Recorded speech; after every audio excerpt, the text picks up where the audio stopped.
got you.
Okay, Matt, we're ready.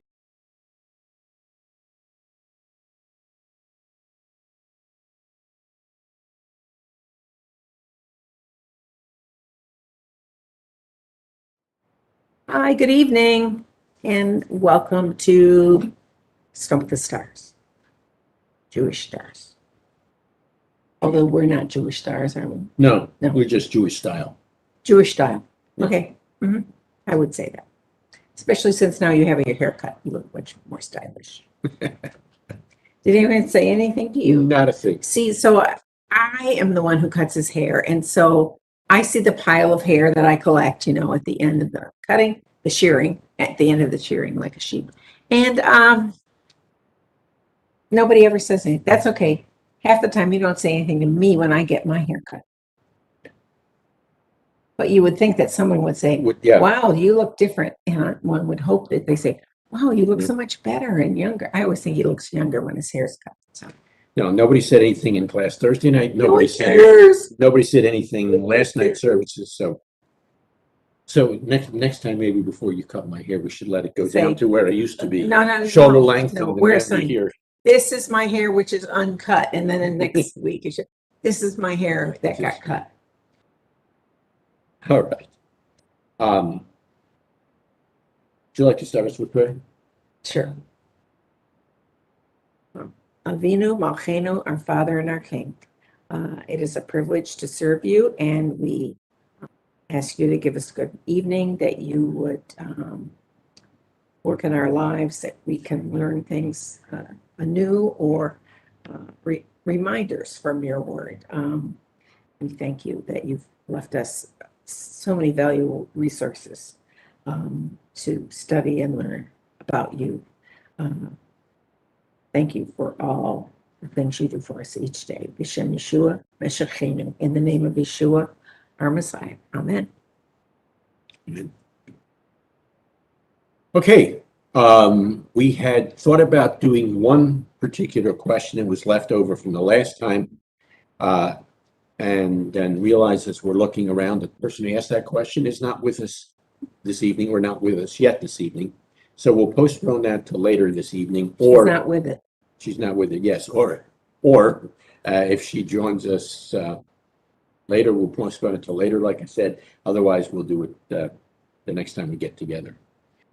Now, interestingly enough, or maybe uninterestingly enough, we received no questions over the last 2 weeks, which leads me to believe one of two different things. We've answered everybody's questions. So then we can close up shop and then do other things on these nights, or people were just too busy to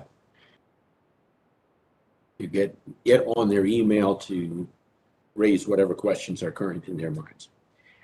So we had another idea of something we were going to start sometime during these sessions. And would you like to say something about those? No, I'd like to hear you say something about those. All right. Well, rather than me saying something about them, I'm going to share something I read just this last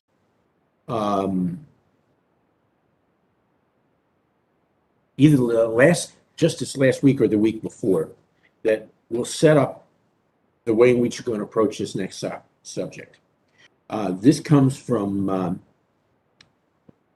although this was written in 2013, I only came across it this past week. Rabbi Nathan Cardoza, a fairly well-known rabbi in mainstream Jewish circles. And this is what he wrote. It's an article or maybe it was just a posting, but whatever it was, called "The Trouble with Jesus." And here's what he said. It is the portrait of Jesus created by the church. And let me interrupt the quote. I often interrupt these quotes when I do this in class anyhow, so might as well do it here. This portrait of Jesus created by the church is not only something that is now common in the church, but it's also unfortunately common in many Messianic congregations. So put that in there right at the first. It's the portrait of Jesus created by the church that has prevailed as the most common and perhaps the most authoritative one in Western civilization, in its determination to separate Christianity from Judaism, the church went out of its way to rewrite the story of Jesus in such a way that he became a strong opponent of Judaism and above all of halakha, end quote. I thought to myself, how perceptive, and I'll just leave it at that. How perceptive of him to notice this, to point this out, because it sets the stage for a subject area that Patrice and I have talked about, and in fact, talked about writing on for quite a while now. And I think we ended up calling it something like latent inadvertent anti-Semitism. Well, no, the title I always called it was just inadvertent anti-Semitism. Okay, inadvertent anti-Semitism. It's meaning it's not intentional. Right. It's not like the person teaching is trying to tell everybody how bad Jewish people are. Not just back in Yeshua's day, but it sort of leads over to today, and puts an enemy, so good guys versus bad guys. That's the spin it puts on what many in the church call the gospel message. And I would maintain not only is it not true, but it actually pushes away Jewish people from listening to the gospel. That is not how you should explain it to a Jewish person. In other words, here's what people should not say. I want to tell you the gospel. Because it's like if someone went up to a Christian and said, I want to explain about Buddhism to you. What is your attitude? I don't really care and doesn't matter to me, and it's nothing there for me to pay attention to. And just by using terminology that does not communicate, you can basically push people away. Would that be fair enough to say? Yes, definitely. No, it's called inadvertent anti-Semitism. Because as far as I know, at least nowadays, there are very few people that would say, well, I hate Jews or I dislike Jews. Well, we're not even going to talk about political events in the past 5 years. Let's just talk about in general in American culture. I don't know too many people who would openly make statements about how bad Jews are and how they're, all the bad news that you want to think of, fill in the blanks. But this is what happens. And unfortunately, what John and I have seen in churches is because they don't realize what they're saying, some of it is spin. In other words, some of it is spin on what the gospels say. It's not what the gospel is saying, but it's the way the speaker wants you to think about it. But not, I'm here to tell you that the Jews are all going to hell. Although if you go to a church like that, we recommend leaving it immediately. Hi, I'm done. Oh, you're done. I keep waiting for you. Oh, I thought Pop you in. were still. All right. The reason I guess in my mind I added latent to this is because it's as if it's just below the surface, and certain things will bring it up to the surface. This kind of we called it anti-Semitism. I think Anti-Jewishness. Anti-Jewishness or anti-Judaism both describe it very well. That it's there below the surface, and then it comes to the surface, and then when it manifests itself or demonstrates itself, it can become very serious, very hostile, and can lay the foundation for things that are more violent. Let me just say, it makes these anti-Jewish statements sound reasonable. Things that sound unreasonable and kooky and off the wall or even mildly hateful usually can be picked up by people, and they go, yeah, that doesn't seem right. But when it comes in its inadvertent state, because whoever is speaking is giving you background information. I want to do that thing with my fingers again. They're giving you background information to the Jewish situation in the Second Temple period. They make it sound reasonable. Yes, that seems to gel with what I think is true, and therefore it is true. And even the best intentioned pastors, preachers, ministers will make statements during their sermons, and maybe even Sunday school teachers, if you have a different adult who's teaching adult Sunday school, they'll say things and get it totally wrong. And it's that kind of education that John and I would like to do with those people, because they may not realize that when you said this is the impression you just gave me. And it's those impressions that add up in a person's mind and make them unwilling to look at facts. Another thing that's related to that, it stresses the importance of this particular subject matter. And it has to do with passages of scripture that are misunderstood, that are misused, that are abused. Any one of those would accurately describe some of the things that we're dealing with here. These biblical texts and these attitudes derived from these texts can lead to violence. I'm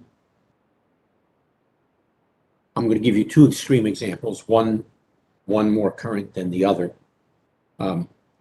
We had a friend, a Holocaust survivor, who from time to time while she was alive would come to the synagogue, and she would speak here at the synagogue. I'm not talking now about my parents, who would do that as well. And she was, I really need to remember which one it is. She was either a survivor of Dachau or Bergen-Belsen, and I'm thinking it's the latter, but I'll have to give that some further thought. And she related to us on more than one occasion here at the synagogue, when she first walked into the concentration camp, whichever one it was, she was greeted with a sign that says, "You are here because you killed our God." And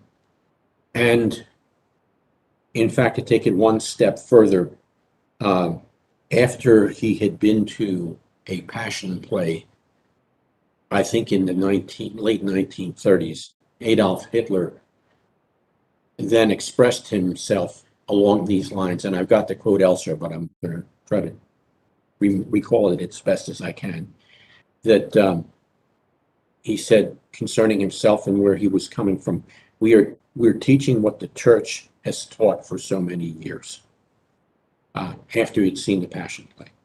So there are some really potentially dangerous results that can come from this. And by the way, related to the passion play and to the kind of anti-Semitism that surrounds it, Patrice and I did write a book on this subject called The Distortion, a dozen or so, maybe it's better than a dozen years ago now. I don't know. It's when Mr. Gibson's movie came out. That's called The Passion of the Christ. It's when it came out. And as part of that, we study passion plays as they're done. Well, there's the most famous one that's done in Oberammergau. But there are passion plays that go on at 3 or 4 places in the United States. For instance, Rapid City, South Dakota. There's one down in southern Florida. And most of these passion plays have distinguishing inadvertent anti-Semitism in them. But because they're such familiar tales, it seems reasonable to the people who are watching them. But in certain areas, it is totally unreasonable. I just want to say something in general. When you have 2 different groups or 2 different opinions on a topic, There are many ways that you can have discussion between those two groups or two people representing those groups. One of the ways that is normally taken is a person will look at what they consider to be the wrong answer or the wrong opinion, and they will start tearing it down. So I'm right, you're wrong, and I'm going to prove you're wrong by tearing away your argument bit by bit. And I think it's that attitude that is really brings the most harm to creating peace between those two people. Because if you, let's say you are doing it, you're debating someone, whether it's formally or informally, and your opinion is, I must take you down. I must ruin your arguments, and then I'll win.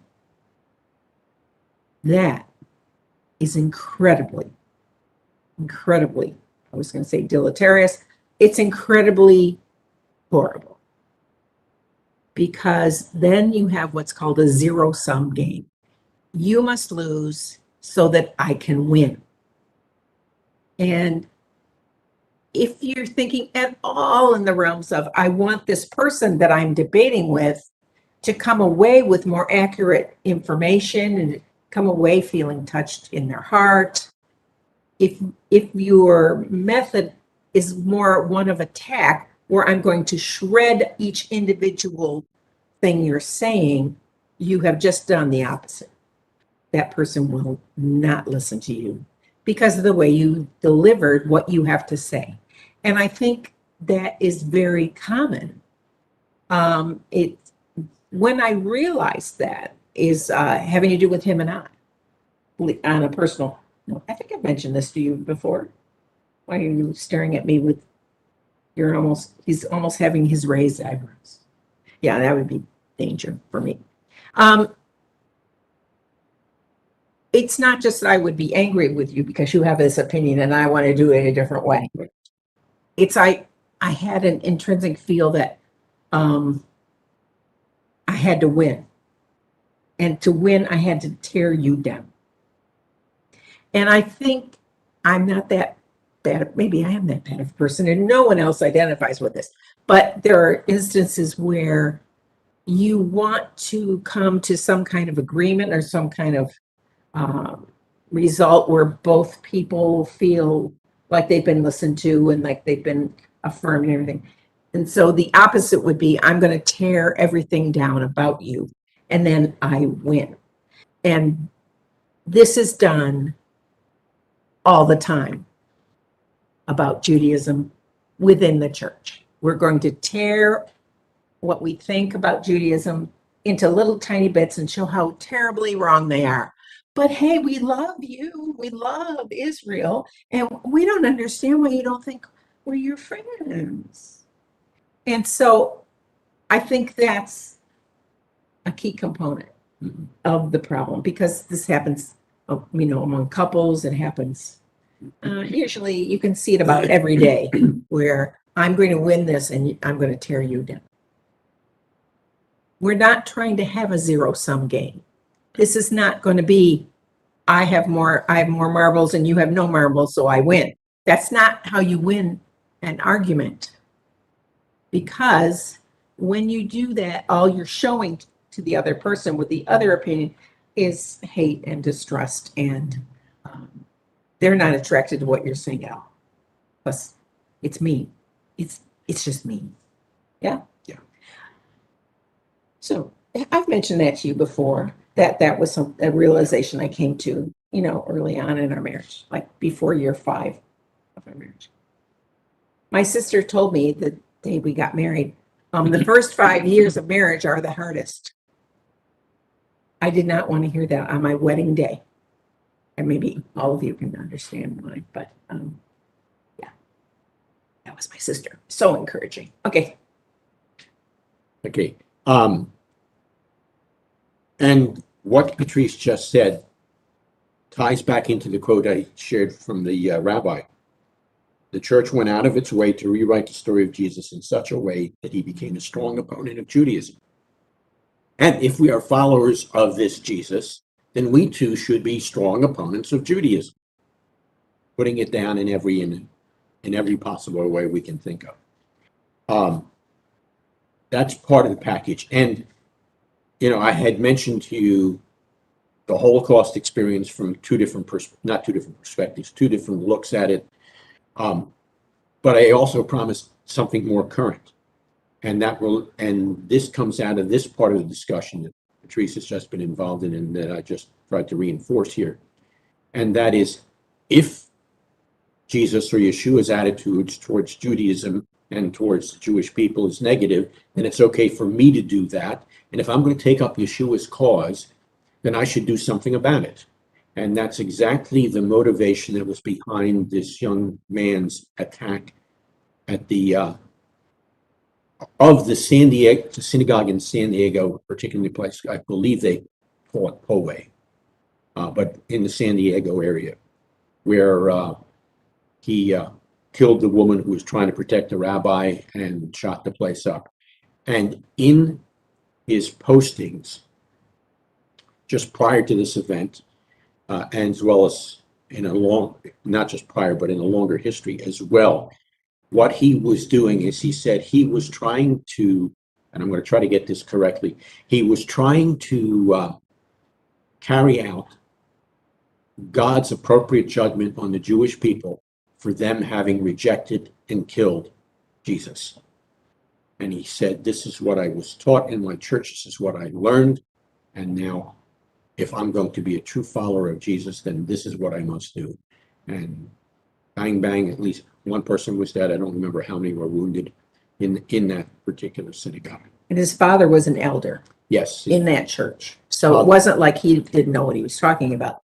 And I believe that the next step in that story was the church itself looked at what it was teaching and they went, because they were saying, how could he get it so wrong?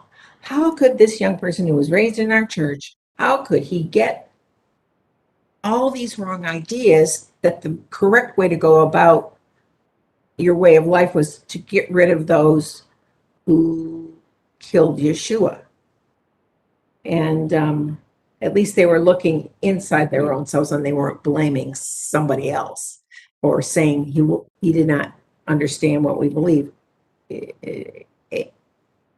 Maybe they did realize he didn't really understand what they actually believed, and maybe they should spend more time on what they actually do believe rather than things that can be misconstrued by someone in their congregation, which is obviously what happened. And this is not a fringe Christian group or denomination. No. This is very much part of the mainstream. And in fact, it's a denomination that's often known for its fairly strong, if not very strong, adherence to the biblical texts as being not only authoritative, but inspired of God or inspired by God and therefore need to be followed. And this gentleman, this young man, just took those teachings, took them seriously and literally, and then took the ramifications, implications of those teachings, said, well, if I'm a follower of Jesus, if I'm in line with God, then I ought to enact this judgment on the Jewish people. So that's just part of the framework for this whole area of discussion that is related to the presentation of Jesus as anti-Jewish or anti-Judaism, if not to some degree anti-Jewish people. And there are a number of passages that are involved in this misunderstanding and misuse or abuse of the biblical text in this fashion. And there are a number of attitudes that are derived from not understanding the cultural and historical and religious context of that time period. So I think we've set the stage for the discussion, and we should just pick one or maybe two more specific items to deal with tonight. Okay, this literally just popped in my head. I think we should talk about that, the one you've brought up now a couple times, and I think was in play with that young guy in that church near San Diego.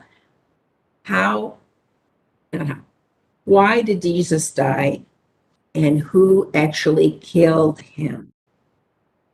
Would that be a fair enough place Yeah, to sure. start? Because we could start at various other questions and other objections, but I think if people are clear so that every time they're asked the question, they get it right, that would be doing a great service for so many people and give a lot of clear communication. See what I'm, do you see why I'm Yeah. saying that? Okay. Do you want to Why start? did Yeshua die? And Oh, who killed him? Why did Yeshua die and who killed him? all right. Do you want to start as part of that with this second line here? No, let's get to that when we get to that. The one thing I thought when we were considering talking tonight was some people have been taught that the trial, that Yeshua's trial, there were several parts of the trial, was illegal. In other words, the trial was a bogus trial, and that he was not judged fairly, and therefore then things roll down from there. So if you think Yeshua was captured as he was praying in the orchard of Gethsemane, and then he's taken captive by temple guards who are supported with the Romans. And then he's brought face to face with several religious leaders, most of whom are Jewish. Correct? Not just Pilate, not Jewish. But the other ones were Jewish, correct? Yes. And they were performing a trial that's recognizable as a trial by the Sanhedrin. Is that fair enough to say? That's the way it's usually viewed. Okay. So, why was that a fair trial? Because people are being taught it was not a fair trial, and how dare they? And see, all of these things. So that's a little statement. Well, the trial wasn't fair. But see, there's like 25 statements that pile up, and that sort of tips over the pile of Legos you have. That how dare they? Those Jews killed him, and it starts, I think, with the trial.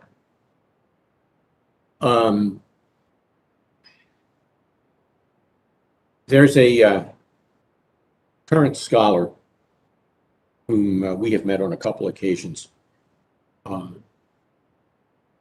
That I'm trying to think if it was just an article or if I think it could very well have been a whole book. He wrote a whole book on this. Were the trials that are found in the Gospels, were they fair? Were they legitimate trials? His name is Darrell Bock, B-O-C-K, and I don't remember the title of the book that's involved with dealing with this. But one of the things he points out very carefully and in a very detailed fashion is that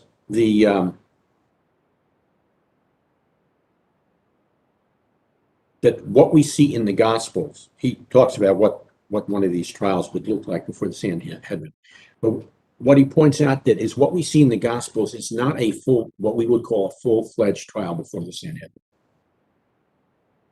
It is, in fact, what would we call it? A hearing? A hearing. I think that's a good way to describe it. But a pretrial hearing. And as a pretrial hearing, I almost said grand jury investigation, but I'm thinking a hearing may be better than even the grand jury. Although either one of those would help set the background. No, you go ahead. It's the middle of the night. Let's remind everybody, it was the middle of the night, correct? Or was it very early in the morning? Pilate was very early. So it all So had to this be would have been accomplished the night between, before. How late at night is the question. but it's in the middle of the night. Right? That's what I'm thinking. I'm not so sure I would call it the middle of the night. Okay, if you're Unless- gonna parse Yeah. my words that Because- exactly. No, because I think It's nighttime. yeah, it's nighttime, but when you say middle of the night, to me, it sounds like midnight or 1 o'clock. Whereas You think it's what time exactly? I think it's just a nighttime trial after the day's activities. Okay, but it's dark when they take Yeshua. Yes. Okay, listen to us have a big fat fight about the facts. I love you, honey. No, and the reason I'm going there is because too often when you think of a middle of the night thing, you think of it as illegitimate. Fly by night. Fly by night, illegitimate. Trump No, charges. this was a nighttime activity, but it's not invalid because it was nighttime, nor was it, like I said, midnight or 1 o'clock in the morning. But so this was a pretrial hearing, possibly bridging over into sort of a grand jury kind of thing, but more a pretrial hearing, I think, is what Darrell Bach pointed out. And in the pretrial hearing, it followed, he argues, it followed practices that were perfectly legitimate. So the full-blown hearing before the Sanhedrin was not what was in view here, but it was this kind of pretrial hearing. And one of the things we need to understand is that back in those days, the Sanhedrin did not have the right to condemn a person to death. Why? Because they're not in charge of the government. They're not in charge of the government. The Romans are. So the Romans could have a person executed. Sanhedrin could not officially. And I think that's all right. Let's stop here, because some people may have the impression that the Romans just did what the Jews told them. Yeah. I think maybe that has been some of the spin on what actually happened. That so in Jerusalem or in the nation during Yeshua's lifetime, that the Jews were really in charge and the Romans were sort of weenies, and they did whatever the Jews wanted because they didn't want to have an uprising. So they would just be wishy-washy and give them what they wanted to, which feeds into this Jews in power narrative. Yeah.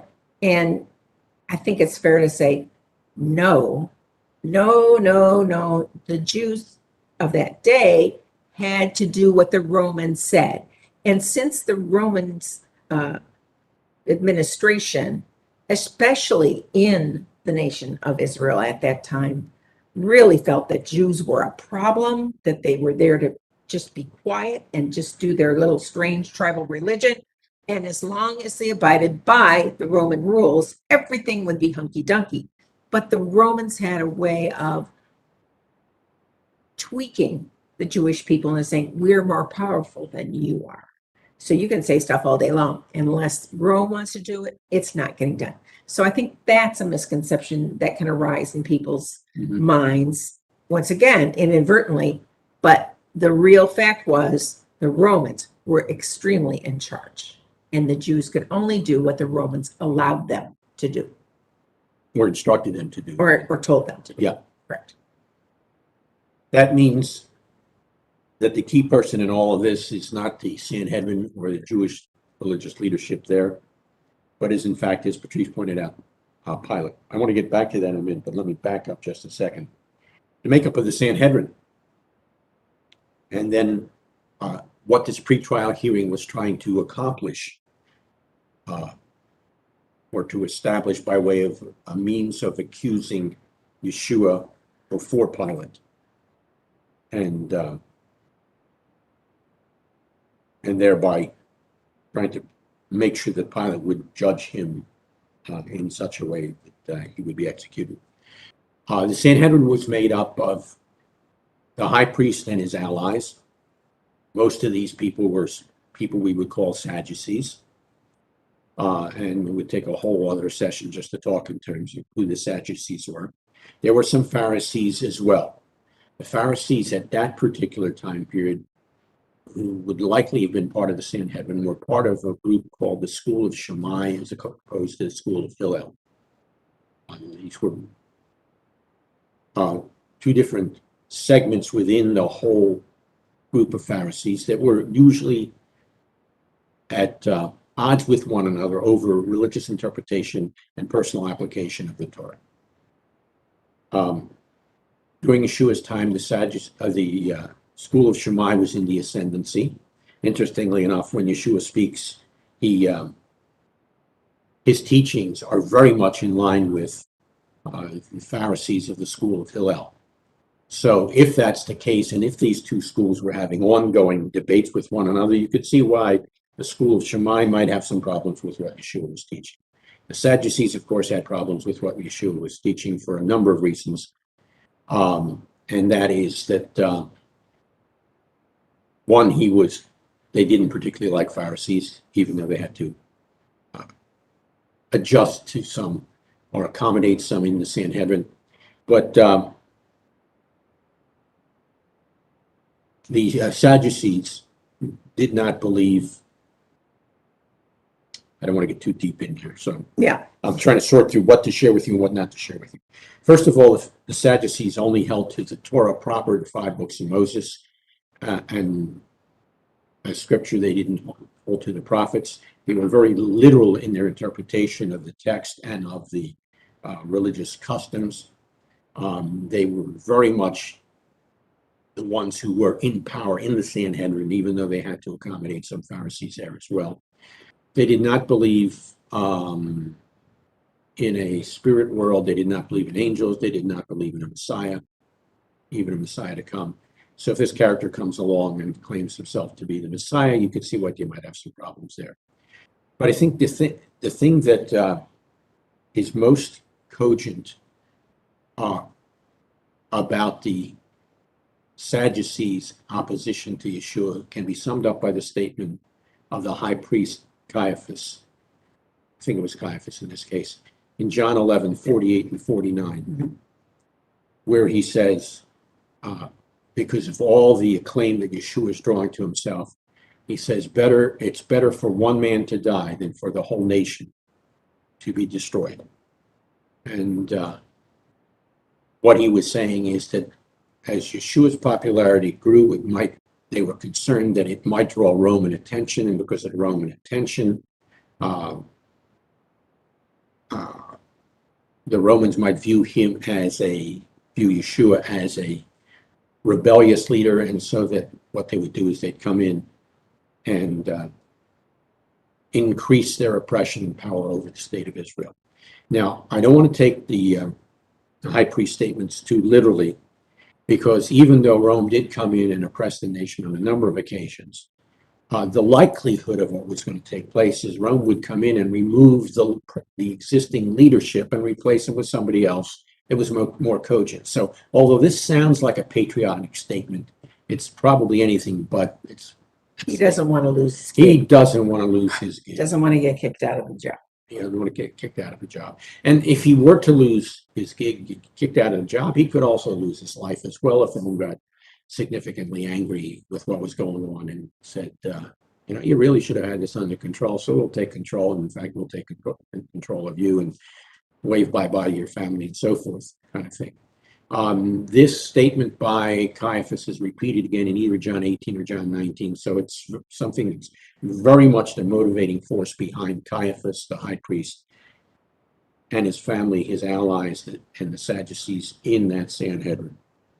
So, if they're going to try to convince Rome that this is a person who's dangerous to Rome, Rome is not concerned about religious items such as a Messiah. They don't really care. They don't really care. Now, They just want the people to be quiet.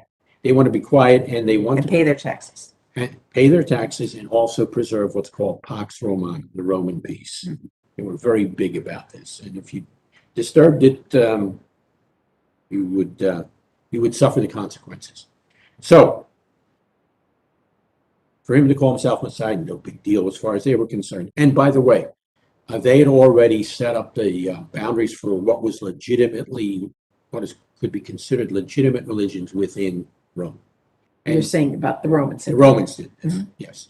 And the Romans considered Judaism one of the legitimate religions that Rome would put up with.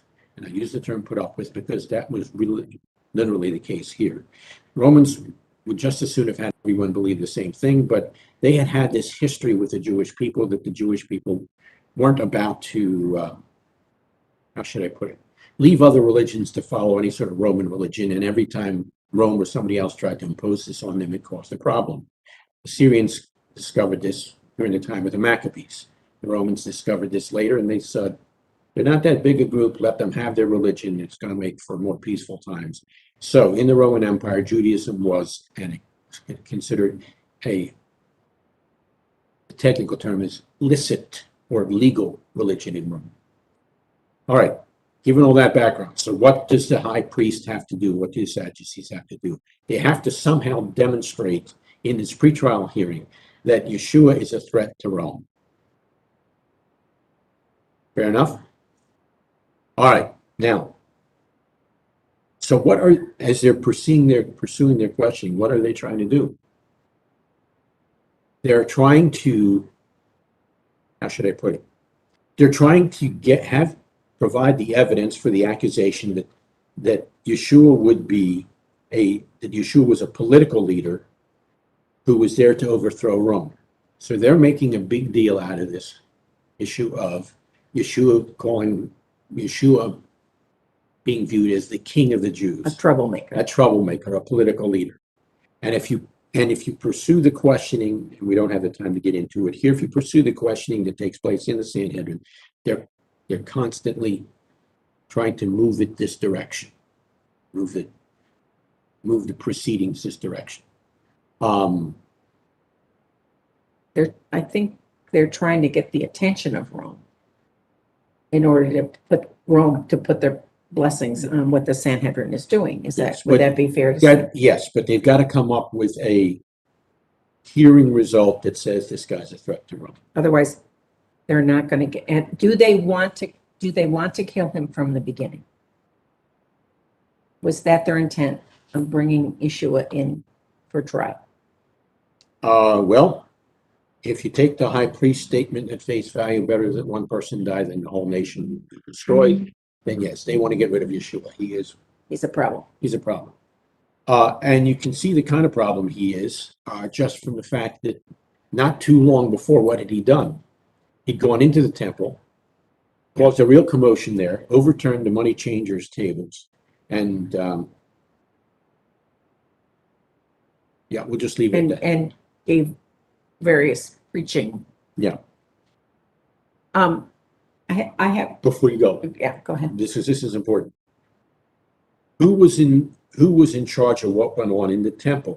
Mm-hmm. Who's in charge of the money changing and the selling of the sacrifices, the animals for sacrifices in the temple? There is a complaint in the Talmud about this, and I shared this with the class this week. There's a saying there that speaks out against this time period and how everything was in the hands of the high priest, and they were there to abuse the system and to make profit from it. And it was a time of, as it's described by the Talmudic reference, a time of nepotism and a time of greed and a time of corruption just within the sacrifice system, that within the sacrifice and sacrifice selling system. So what did Yeshua just do? He just upset the whole apple cart. I know it was tables he upset, but he upset the whole apple cart of the high priest's and his family's money-making endeavors. So that too was something that they had against him. And I think we should add to that, this is not a normal day at the temple when Yeshua came in. This is not your average day, a Tuesday, This was during Passover week. And if there's one thing that we understand about Passover week, it's that Jews from all over the world, all the diaspora Jews, all the Jews in Israel, needed to go to Jerusalem and sacrifice a lamb at the temple. So it's not just Tuesday and it's regular daily sacrifices. This is the busiest week of the year, which has the most money in play. And so him upsetting this whole system they had, which they had to have, you can't just bring your lamb if you're walking, some cases 800 miles. You can't bring a lamb for that. It won't be kosher. It must be there can't be any cuts on it. There can't be any scars on it. There can't be any bleeding things on it. it must be acceptable to be taken into the temple. And so a lot of what's going on during this business time in the temple is making sure that the Jews that showed up were sold a lamb that was the right size for the family or the group that they're with, and you had to get it there. And so Yeshua coming in and upsetting everything, that did not make him popular among the people in charge of the temple. But I will say this, what many people don't know is that the Roman guards in Jerusalem were basically maintained out of the Antonia fortress. Mhm. The Antonia fortress is literally overlooking the Temple Mount. It's a tall fortress built on bedrock. You can go see the foundations of it if you're ever in Israel. And there were several hundred Roman soldiers in that fortress, and some of the jobs of these guys were to make sure that everything's good on the Temple Mount, because Rome must have control of everything that has to do with crowds. So they're in a heightened state of awareness because of all the crowds at the temple. But if they watched what happened to the temple and they didn't interfere, and we have no indication in the scripture that they did interfere, couldn't have been that big of a threat to Rome. And that could have been part of the problem. He did that, but it just didn't rile up Rome enough to take care of him. I have another thing about the Sanhedrin trial. I have heard, and I've heard this said, that, well, here's what proves the trial was totally bogus and totally not legal, was we know that Nicodemus was a member of the Sanhedrin, and the Sanhedrin had to vote as a whole. And so we know that Nicodemus would never have voted for what the Sanhedrin wanted, and therefore the whole trial. This just shows you that the gospel writers, are trying to tell us that the Jewish trial was wrong, or inadequate, or not telling the whole truth. And that it probably is based on the assumption that their system was just like the American jury system, where the jury had to be unanimous in its verdict.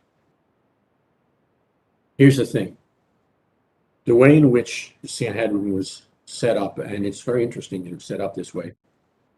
If in a capital crimes trial, the verdict was unanimous against the defendant, then it was thrown out. And the reason it was thrown out is because the rabbis of old argued that if everybody voted to condemn a person, then that was a clear indication that the whole thing had been contrived and planned from the beginning, because surely someone would have defended the defendant. So if the verdict was unanimous, it was tossed out. And that runs in the face of a lot of what people perceive concerning this particular trial. So it could very well be that Nicodemus plus some others said, no, this isn't right, no, this isn't good, and it still is a legal trial. Yes. And the thing is, if it was a pretrial hearing, as we've been talking about, then there's no reason for the whole Sanhedrin to have been present. Just a representative group, and I'm not even sure how many it would have required.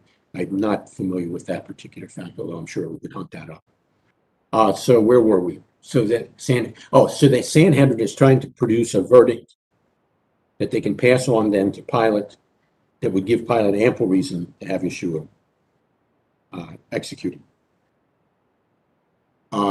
They're trying everything, and they, if you remember any of the accounts in any of the Gospels, they are totally unsuccessful.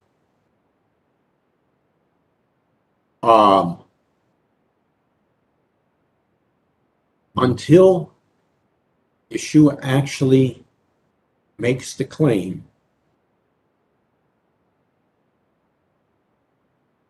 and I'm trying to remember the exact words, and I should know this better. I did not look at it before we started. Sorry. until Yeshua makes the claim that,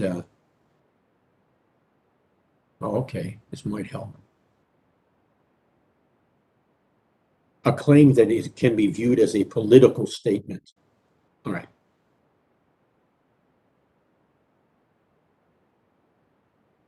Are you the Son of God? Tell us plainly.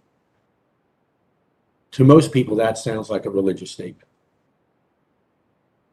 affirming his deity. I can move forward. Affirming his deity. But as I've mentioned in classes in virtually all the courses I teach, the term Son of God at that time period was not a statement about a person's deity, and Son of Man was a statement about their humanity. It was actually the reverse. And the term Son of God would be a term that would describe a God's politically appointed leader. And so the kings of Israel were often described as Son of God. And Psalm 2 sort of picks up on this.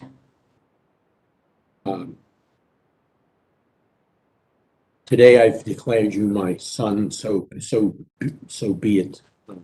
Somewhere around Psalm 2, 8, or 9, if I remember the exact text there. That was a coronation psalm. And it was a coronation psalm because at that point in time, the king of Israel was established as God's regent over Israel.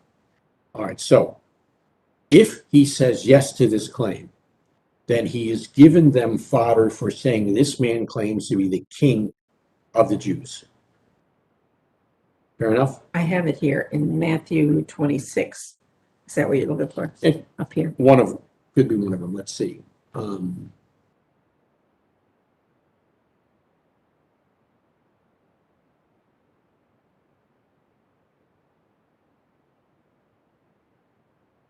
Yeah.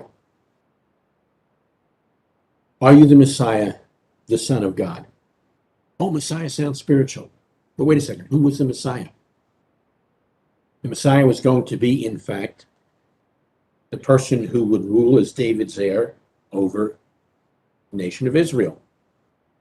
In other words, he then would be the king over Israel. Does that make sense thus far? So if he says yes to that, then he has just given the high priest and his associates all the evidence that they need to take him to Rome and say he is in fact claimed to be the king of the Jews. Would it be fair enough to say that in that, if you just take that statement of his and if you complete the thought, that would be the ideal zealot? In other words, the zealots who wanted to overthrow Rome, that was their reason for being a political party. They were going to fight Rome. And the disciples seemed to be understanding Yeshua at different times or misunderstanding Yeshua. And he kept saying, no, this is not the time for me to bring my kingdom. But they kept showing up with and making statements showing that they did not understand. But if Rome got wind of his claim to be this leader of the armies of the zealots, then this would definitely be an attack on Rome. That they all wanted, those zealots wanted to kick Rome out of the nation altogether. And that was a war that they wanted to fight. That makes sense? Yeah. So remember, Son of God was a title that was used to describe the Davidic king. Messiah was the title of the one who would come to rule over the Jewish people as David's descendant. All right. Now, Yeshua didn't say yes. Yeshua took it one step further and raised the whole level of the thing. He said, let's quote him, and he's now quoting Daniel 7:13 and 14. You will see the Son of Man sitting at the right hand of power, coming on the clouds of heaven. All right, now that totally is religious, by the way. But the response of those who were there was blasphemy. What is blasphemy? Blasphemy is that a person who is human claims to be God or makes themselves out to be God. So they say we have no further need of witnesses, and that would have brought along those who were coming from the Pharisaic party, whether they were Shammaites or not. This is a man who claims to be God. He should be executed for that alone. But the high priest had been moving along the lines of Son of God, the Messiah, King of the Jews. When he said that, if he were to say he was the Messiah, the King of the Jews, or the Son of God as the King, God's King over the Jews, then he had effectively saying he was deposing Caesar. So they have what they need to bring him before Pilate. With him having said that, I'm trying to think of something else I was going to say about that, but I popped out of my mind. Isn't there an intervening step where he goes to see one of Herod's Yeah. descendants? Yeah. So it wasn't just Sanhedrin to Pilate. There was that intermediate step. Yeah. I'm looking for it here. It wasn't It's in in- Matthew. No, it's in one of the other Gospels. It may have occurred in Luke. But anyhow, the point is that this pre-trial hearing was set up to try to demonstrate, or find evidence that they could present before Pilate to say this guy is a political threat. He's a threat to Rome because he claims to be king of the Jews. Now, yeah, and I guess this was what I was thinking about. It was common practice in those days, the Roman practice in those days, for when a person was either imprisoned or executed, the judgment that produced the imprisonment or the execution was placed on a placard around the person or above the person. What was the placard that was placed above Yeshua? I know. Tell us. King of the Jews. And you'll notice, if you remember the gospel stories, there's some pushback on this. Don't say King of the Jews, but say he said he was King of the Jews, which would have been sufficient. But Pilate, being the Pilate that we know of from history, not as we often view from the Passion plays that we started with, or in some of the retellings of the story, Pilate is no pushed around guy. He's the guy who pushes everybody else around. The gospel is a good indication of this, and so is the history of that time period. Pilate says, no, what I've written, I've written. Why didn't he just change it? Well, because he was sort of sticking the knife in the Jewish religious leadership. Because he was saying, oh, I know you don't want to recognize him as such, but this is what I put up there. Rome is killing the King of the Jews. So they will be quiet, shut up, and go and leave me alone. So he, like I said, he was just sticking it to the high priest and his associates, saying, it's as if you agreed to this as well. And certainly the Sadducees and the high priest would certainly not want that hanging over their heads, let alone over Yeshua's head. King of the Jews, political statement. He claimed to have taken Israel out from under the rule of Rome. So you can see that this was a political thing from beginning to end. Right. On Rome's part. Well, on the high priest's part. Oh, yeah, because he wants to kiss up to Rome. Right.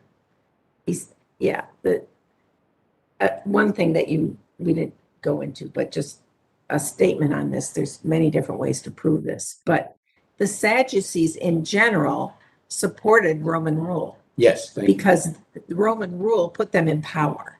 And so if you're a member of the Sadduceans, which is automatically you're a step above the rabble and the raging mobs that are all around you of Jewish people, then you don't want the mobs to win. You want Rome to see them as mobs, but not connected.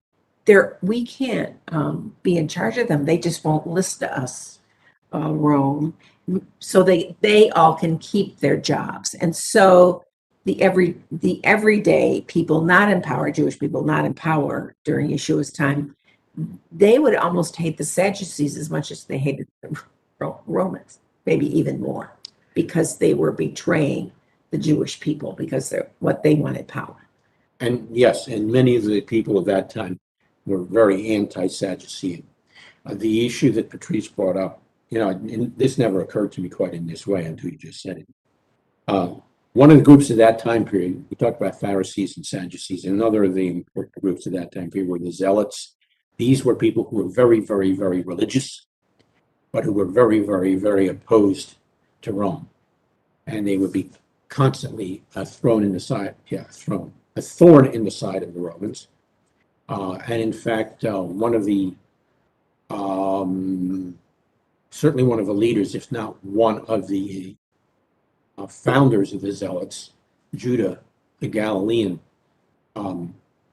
did eventually proclaim himself to be Messiah. He was executed by Rome because of that. So please remember that one of the people that was within the inner circle of Yeshua's students, one of the 12, was a person called Simon the Zealot. So there was already evidence that they could point to within his inner circle of students that this was a zealot type of guy. And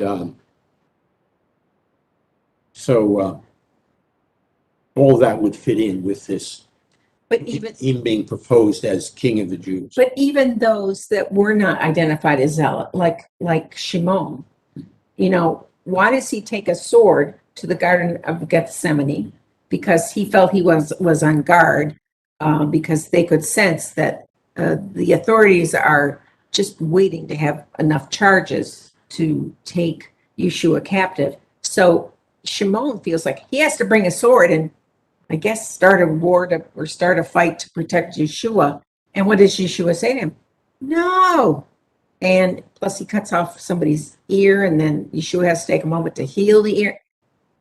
I think it was the underneath everything was, when are you going to get rid of Rome, Yeshua? And Yeshua keeps telling them, that's not my job now. That is not my job. So even among his closest followers, there's some, I think, confusion as to why Yeshua was there at that moment in time. Is that fair enough to say? Yeah, no, there was no, not the whole. A good portion of the impetus or the motivation for people of that time period in looking for a Messiah is they did expect a Messiah to overthrow Rome, to get rid of oppression and taxation and all that whole business. So this was common not only among the Zealots, but through many of the groups of that time period. So, but then to find someone among his inner circle as part of this extreme, Who's named as a zealot. yeah, who's named as a zealot, as part of this inner circle, and named as a zealot, all of that, then, how should I put it? All of that ties together with this presentation of Yeshua as the rebellious king of the Jews, rebellious against Rome, the king of the Jews. Going to raise an army. Yeah. So, and again, why does Pilate have him executed? He tells you, because he's the king of the Jews. So Pilate did see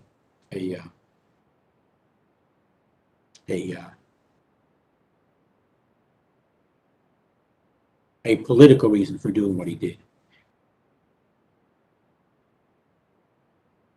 What's interesting, speaking about zealots, is you remember this fellow by the name of Barabbas? Yeah. Pilate was willing to exchange Barabbas for Yeshua if the They would have the thing like the president does with the turkey every year at Yes. Thanksgiving. They go, okay, which turkey is going to be killed and which is going to be taken back to the farm? Yeah. Well, they had a thing like that with prisoners, with Yeah. prisoners. And it's particularly Passover. Yeah, at Passover time, in order to be nice for the crowds, and which of these two guys do you really want to have killed?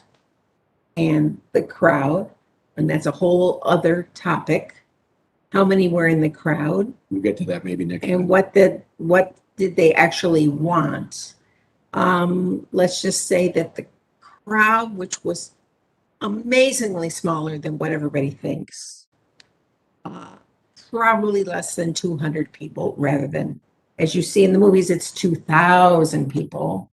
Yeah. Yeah, I was going to say let's save that for Okay. for next time. Yeah. Well, but you have to put that Yeah. in here. A bunch of them had been paid by the high priest to support the killing of Yeshua. And even though even his name, Bar, son of Abbas, Abba, son of the father, his name is. He was really a true criminal. He was, Well, what I was going to say is he was there, he was imprisoned for doing zealot stuff. So in all likelihood, he was a he was a zealot. problem, but he was not innocent at all. No. And so the crowd, the small crowd that was there, some of whom had been paid, they of course choose Barabbas because you got paid if you pushed for Yeshua being killed. But the reason for Pilate bringing Barabbas up there is, again, to sort of stick it to the Sadducees, because the Sadducees hated the Zealots hated the Sadducees.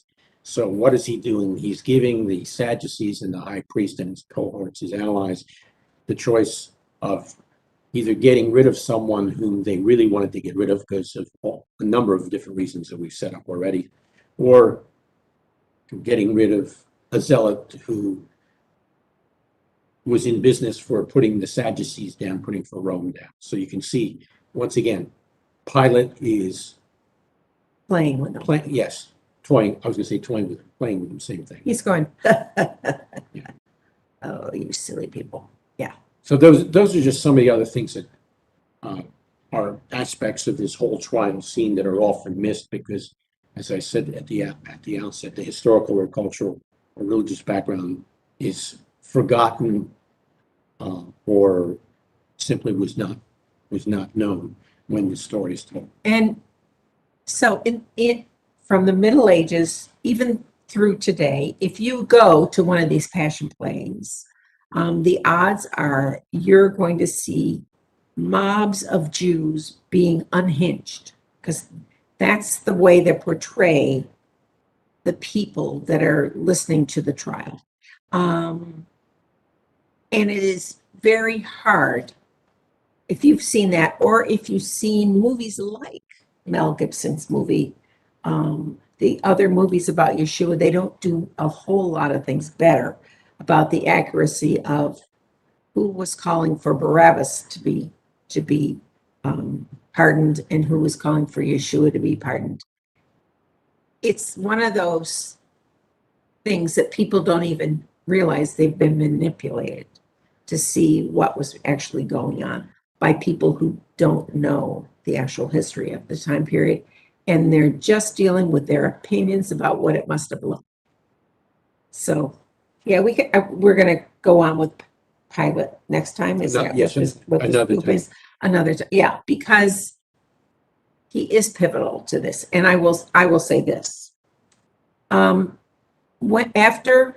Adolf Hitler went to see the Passion Play in Oberammergau in the middle of the 1930s because it was a famous tourist thing, and he is trying to shake hands with all the people that he wants everyone to support him, and so he's going to support the arts. So he supported the arts by going to it, but there's a record made of the comments That's what I was trying to quote. that he after he saw the Passion Play. After he saw the Passion Play, the person he identified with most in the whole play was Pilate, because Pilate is shown in Mel Gibson's movie double so. A very wealthy, intelligent ruler with a beautiful home there and a beautiful wife there. And how is it portrayed? He goes out to try to talk to this political prisoner, and it's a mob scene in the front. It's a mob scene. And so Jews are continually shown as being out of control and out of their minds, and just they'd scratch your eyes out if you came within arm's length of them. And so when Hitler saw that, he goes, of course I identify with Pilate. He felt bad for Pilate because the screaming mobs were going to tear him limb to limb if he didn't do what they wanted.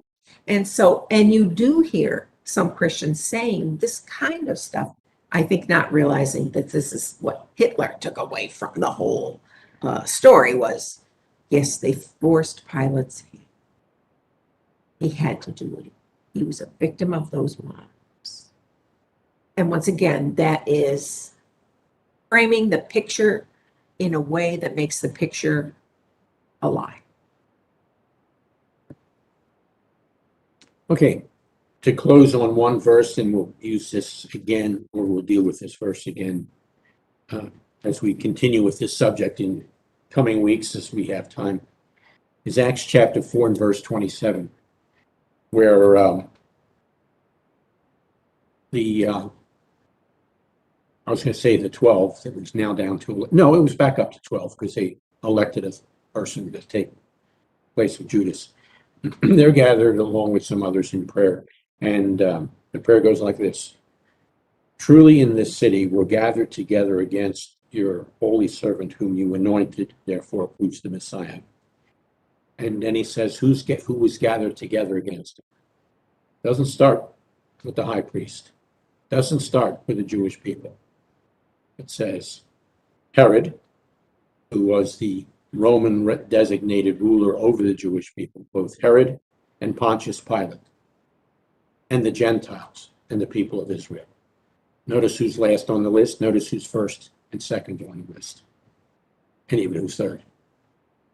So Herod, Pilate, then the Gentiles, and finally, or lastly, people of Israel, who were represented by whom?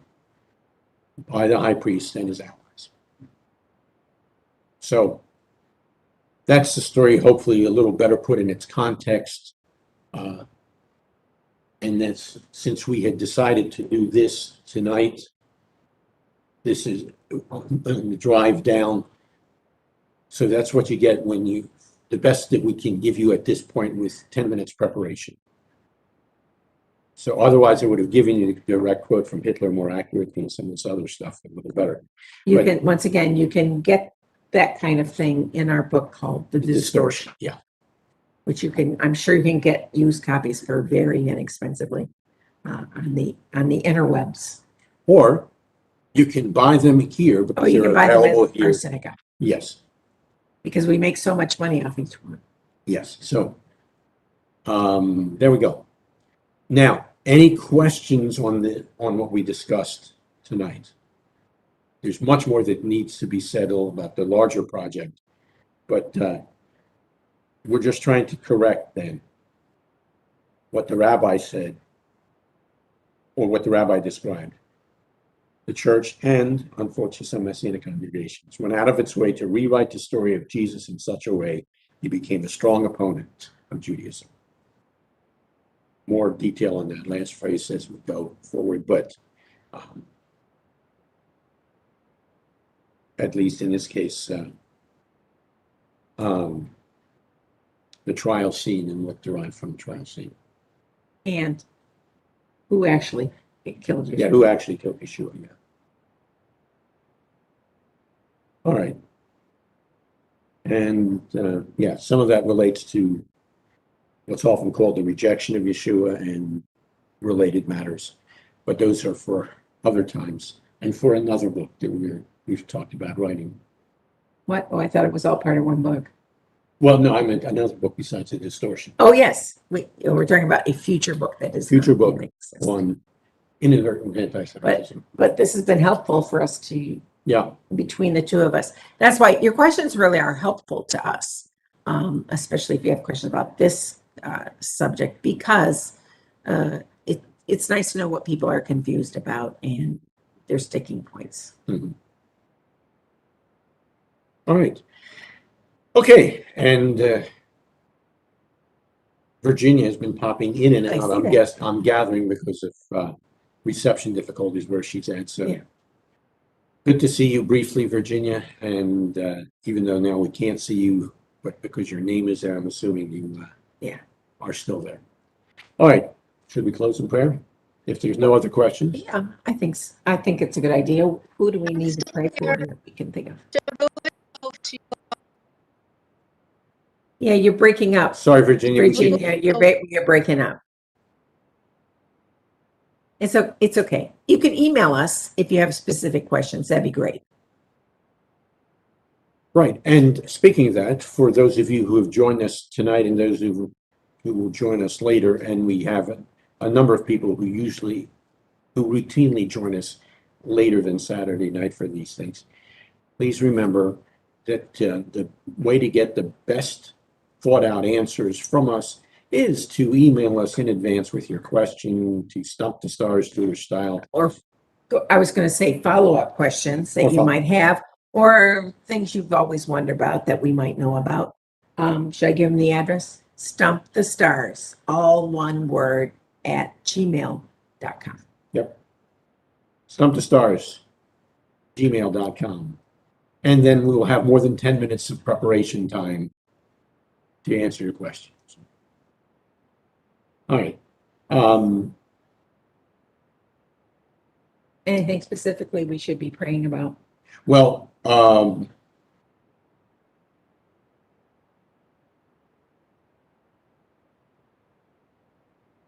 answer your question, Virginia, that I just saw in chat, no, we don't. Is it? They have a new video that if you would watch it, maybe we could talk about some of the accuracy of that video. If Epic TV is related to the Epic Times, do you know if it is Yes. related? Okay. Yes. That is not a kosher group at all. I think it's related to movies. I'm not sure. Yeah, just realize that they are not someone you should go to get any type of proof. And so our response, And it's not just that they're not really Christians either. We understand they're movies. well, we're not certain, but We're not certain, but I would just as soon not look at it and review it, because with that kind of thing, we don't want to give it more credence. or news or airtime. Airtime was what I was looking for. All right. Then, anything specifically that you can think of that we need to pray for? Not offhand. Anything from you, Virginia?